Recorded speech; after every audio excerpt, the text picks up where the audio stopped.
write me out a bill.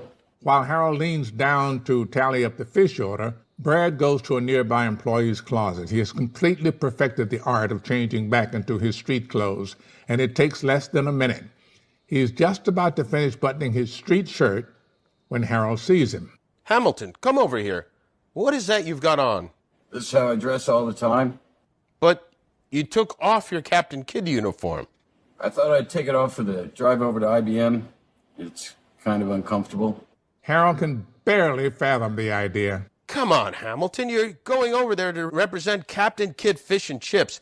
We have stores all over Southern California. Part of our appeal is in our uniforms. You know that. You really want me to put all this stuff back on? Yes, I think so. Show some pride, Hamilton. I don't believe you're asking me to do this, but okay. He begins taking off his street shirt, looks at Harold, looks at the boxes, and returns to the closet. Interior, the cruising vessel. Brad's driving down the freeway, listening to the music of Bruce Springsteen's Out in the Streets. He pries open one of the 14 Catch of the Day boxes on the seat next to him and pulls out a small piece of fried fish.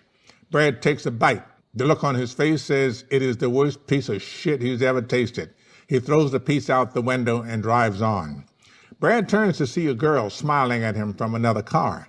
It makes his afternoon. He returns the smile with gusto.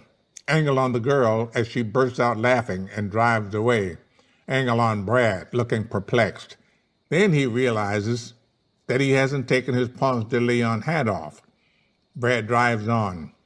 Series of angles on Brad's car as we see the cruising vessel move down the highway. We see the Captain Kidd hat go flying out the window, then the plastic sword and the scarf.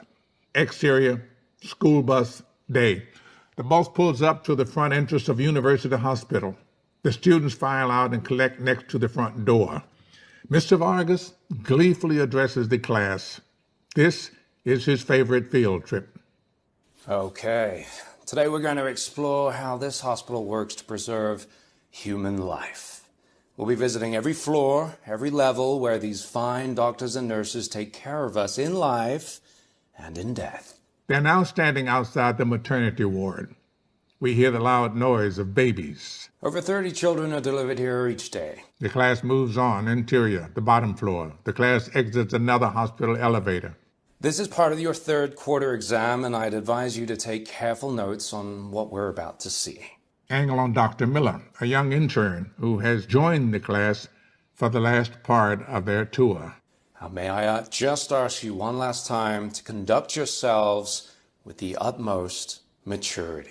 The kids are beginning to get very nervous now as they are led down the hall to the cold room. Interior, the cold room. There are 6 examination tables in the cold room. Each of them contains a cadaver covered by a white sheet. Mr. Vargas has gathered the class around one table in particular. He fingers the edge of the white sheet as he talks. As you know, all the bodies in this room are recently deceased human biostructures. Yes, Randy. Who are these guys?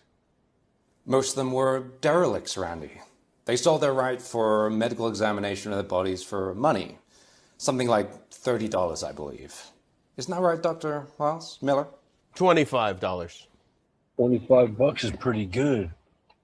Interior Jeff Spicoli's room, night.